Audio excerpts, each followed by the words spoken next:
तो दोस्तों वेलकम करता हूं मैं आपको आपके अपने यूट्यूब चैनल सिविल इंजीनियर एफबीएच में। तो दोस्तों जो हमारी आज की वीडियो है इसमें हम बाइंडिंग मटेरियल्स के बारे में डिस्कस करेंगे।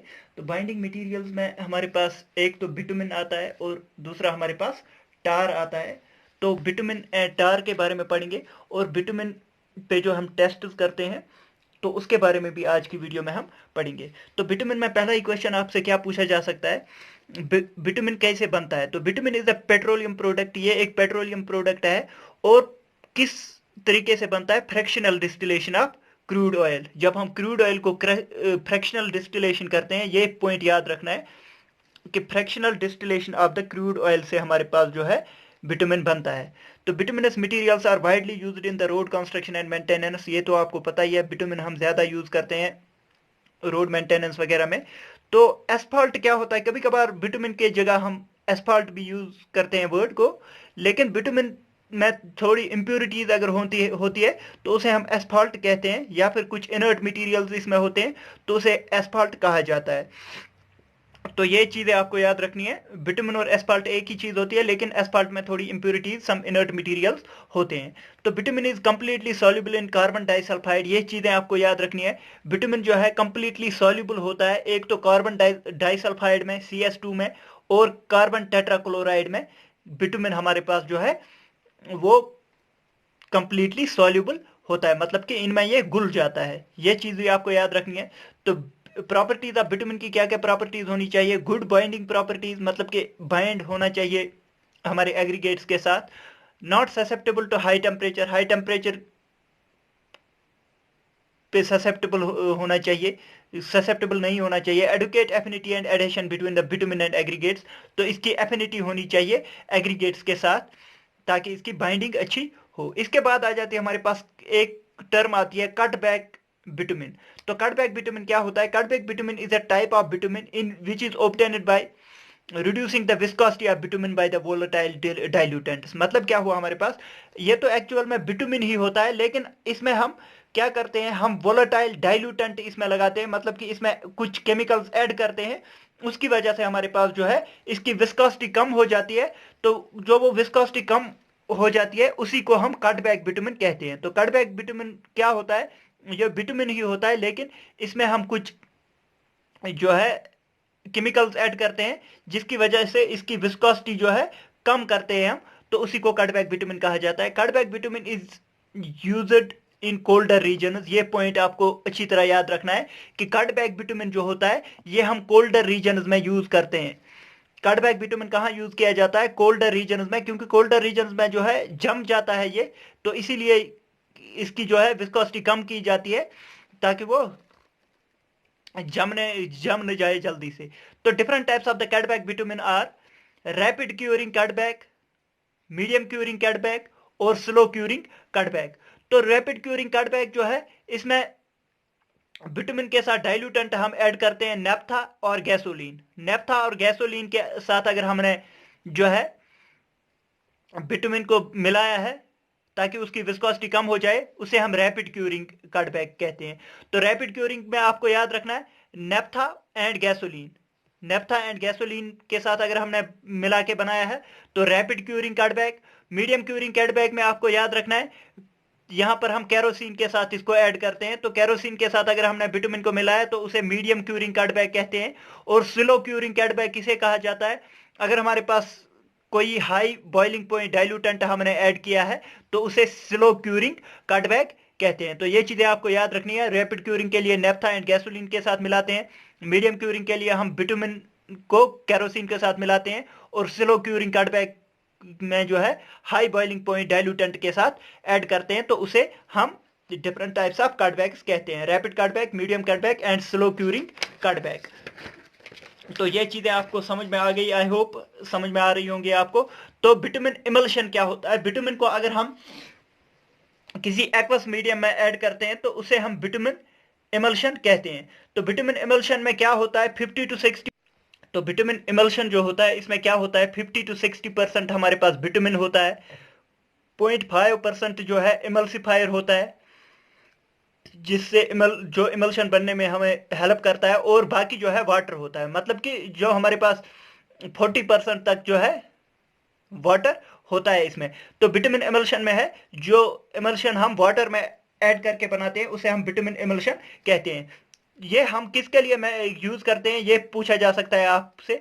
Maintenance of the patch work on road, मतलब कि जहां पर जो है मेंटेनेंस के लिए हम यूज करते हैं। फॉर एग्जाम्पल हमारे पॉट होल्स हो गए हैं तो उनको मेंटेन करने के लिए हम जो है ये करते हैं। Can be used in the wet weather as well, इसको वेट वेदर में भी हम यूज करते हैं, क्योंकि आपको पता ही होगा बिटुमिनस रोड्स हम जनरली जो है मानसून के सीजन में नहीं बनाते हैं, क्योंकि जो है वेट वेदर अगर होता है तो उसकी वजह से हमारा जो है अच्छी तरह बॉन्डिंग नहीं बनती है। इसीलिए ये जो है बिटुमिनस इमल्शन, इसको हम वेट वेदर में भी यूज कर सकते हैं।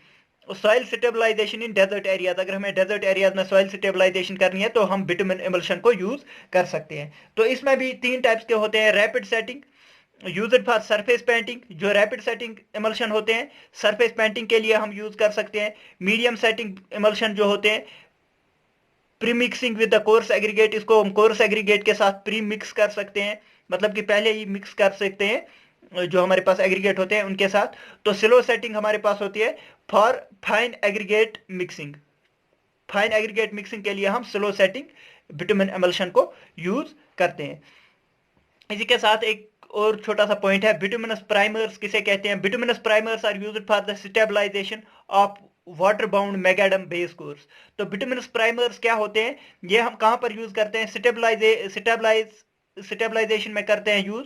और वाटर बाउंड मैगेडम या वाटर बाउंड मैकेडम जो होता है उसमें हम इसको यूज करते हैं बिटुमिनस प्राइमर को। Bituminous primers are prepared on road side, ये जो बिटुमिनस प्राइमर्स होते हैं इनको हम प्रिपेयर भी रोड साइड पे ही करते हैं, मतलब कि वहां पर ही करते हैं जहां पर हम जो है बिटुमिनस पेमेंट बना रहे हैं, तो वहां पर ही इनको बनाते भी हैं बिटुमिनस प्राइमर्स को। अब आ जाते हैं टार। हमारे पास टार क्या होता है, तो पहले ही मैंने आपको बताया जो हमारे पास बिटुमिन होता है वो हम fractional distillation of crude oil से बनाते हैं। लेकिन यहां पर टार को आप देख सकते हैं, tar is formed by destructive distillation of coal और वुड। तो डिस्ट्रक्टिव डिस्टिलेशन ऑफ कोल और वुड जो है, कोल और वुड की डिस्ट्रक्टिव डिस्टिलेशन जब हम करते हैं तो उसकी वजह से हमारे पास टार बन जाता है। Burning in absence of destructive distillation हुआ, मतलब कि burning in absence of air और ऑक्सीजन, ऑक्सीजन के बगैर हम इसको बर्न करते हैं तो उसे ही डिस्ट्रक्टिव डिस्टिलेशन कहते हैं। तो हमारे पास टार के 5 ग्रेड्स होते हैं हमारे पास। तो इन ग्रेड से आपको ऐसा क्वेश्चन पूछा जा सकता है कि ये ग्रेड जो है कौन सा ग्रेड किस में यूज होता है। तो इसमें RT1, RT2, RT3, RT4, RT5 जो है डिफरेंट ग्रेड्स है हमारे पास टार के। RT1 जो है surface dressing under the cold weather conditions use किया जाता है and is used in hilly roads at high altitudes, also used in priming the base, मतलब कि ये हिल रोड्स में भी यूज करते हैं। और प्राइमिंग द बेस मतलब कि बेस कोर्स जो हमारे पास होता है उसको प्राइमिंग करने के लिए भी हम RT1 टाइप ऑफ टार को यूज करते हैं। दूसरा है RT2 ग्रेड, ये सरफेस पेंटिंग के लिए in normal climatic conditions use करते हैं। तो पहला जो है surface dressing in cold weather conditions था, लेकिन ये surface painting in normal climatic conditions. तो RT3 इसी के साथ आता है, इसको हम सरफेस पेंटिंग में यूज कर सकते हैं। और रिन्यूअल कोट्स जो है, मतलब कि एक कोट के ऊपर दूसरा कोट करने के लिए हम यूज कर सकते हैं। Premix chipping and carpet chipping में भी इसको यूज करते हैं। मुझे ये खुद से पता नहीं है कि ये क्या है, लेकिन आपको ये याद रखना है क्योंकि ऑब्जेक्टिव में पूछा जा सकता है। RT4 जो है for premix star macadam, premix star macadam में यूज किया जाता है। जो हम मैगेडम जो है बनाते हैं मशीन्स में, तो उसके लिए हम यूज कर सकते हैं RT4 को। एंड बेस कोर्स, तो बेस कोर्स में यूज करते हैं इसको। तो बेस कोर्स आपको पता ही है हमारे पास डिफरेंट जो है पेमेंट के लेयर्स होते हैं, उसमें से एक बेस कोर्स होता है, इसके बारे में आगे हम पढ़ेंगे। एंड डेन स्टार सरफेसिंग, और डेन स्टार सरफेसिंग अगर हम कहीं पर करनी है तो वहां पर भी RT4 ग्रेड का टार यूज करते हैं। और RT5 जो है ये ग्राउटिंग एंड वाटर प्रूफिंग के लिए यूज होता है। ये जो है RT5 वाला, ये RT5 वाला SSC JEE में पूछा गया था, इसीलिए मैंने यहाँ पर ये चारों यहाँ पर लिखे हुए हैं। ये RT5 वाला पूछा गया था, इसीलिए आप इसको ज्यादा नजर दे के रखना। और ऐसा ही क्वेश्चन पूछा जा सकता है कि RT5 जो है, एक तो ये ग्राउटिंग में यूज होता है, ग्राउटिंग आपको पता ही होगा, जहां पर कहीं पर क्रैक्स बन जाते हैं उसको ग्राउट किया जाता है। एंड वाटर प्रूफिंग के लिए हम यूज करते हैं RT5 को, जो हम स्लैब्स वगैरह के ऊपर जो है वाटर प्रूफिंग कहते हैं, उसमें RT5 ग्रेड ऑफ टार हम यूज करते हैं। तो ऐसा क्वेश्चन पूछा जा सकता है आपसे। अब देखते हैं कि difference between bitumen and tar. Bitumen जो होता है ये पेट्रोलियम बाई प्रोडक्ट होता है, और टार आपको पता ही है destructive distillation of coal and wood से बनता है। तो pure bitumen is soluble in carbon tetrachloride and carbon disulphide. Tar is only soluble in toluene. तो टार जो हमारे पास होता है, ये आपको याद रखना है, ये सिर्फ और सिर्फ टॉल्यूइन में ही सॉल्युबल होता है। Superior durability and water resisting capacity होती है हमारे पास बिटुमिन में, superior durability and water resisting capacity होती है हमारे पास जो बिटुमिन होता है। और टार जो होता है वो लो क्वालिटी का होता है, इसमें बिटुमिन जैसी क्वालिटीज नहीं होती है। लेस टेम्परेचर ससेप्टेबल, मतलब कि टेम्परेचर ज्यादा कम होने की वजह, कम या ज्यादा होने की वजह से बिटुमिन पे ज्यादा इफेक्ट नहीं पड़ता है। मोर टेम्परेचर ससेप्टेबल, मतलब कि अगर हमारे टार का जो है टेम्परेचर थोड़ा बहुत ऊपर नीचे हो जाता है तो उस पर इफेक्ट पड़ता है। बिटुमिन जो होता है इसमें लेस फ्री कार्बन होता है, फ्री कार्बन लेस होता है। और हमारे पास जो टार होता है इसमें मोर फ्री कार्बन होता है, कि कार्बन जो फ्री कार्बन होता है वो टार में ज्यादा होता है। तो आज की वीडियो में हम इतना ही रखेंगे। हमने बिटुमिन और टार के बारे में पढ़ लिया है। नेक्स्ट वीडियो जो आएगी उसमें हम टेस्ट ऑन बिटुमिन पढ़ेंगे, जो डिफरेंट टेस्ट होते हैं बिटुमिन में वो पढ़ेंगे, क्योंकि वही उन्हीं में से ज्यादातर ऑब्जेक्टिव्स पूछे जाते हैं। तो नेक्स्ट वीडियो आप जरूर देख लेना। थैंक यू दोस्तों, thank you for watching the video.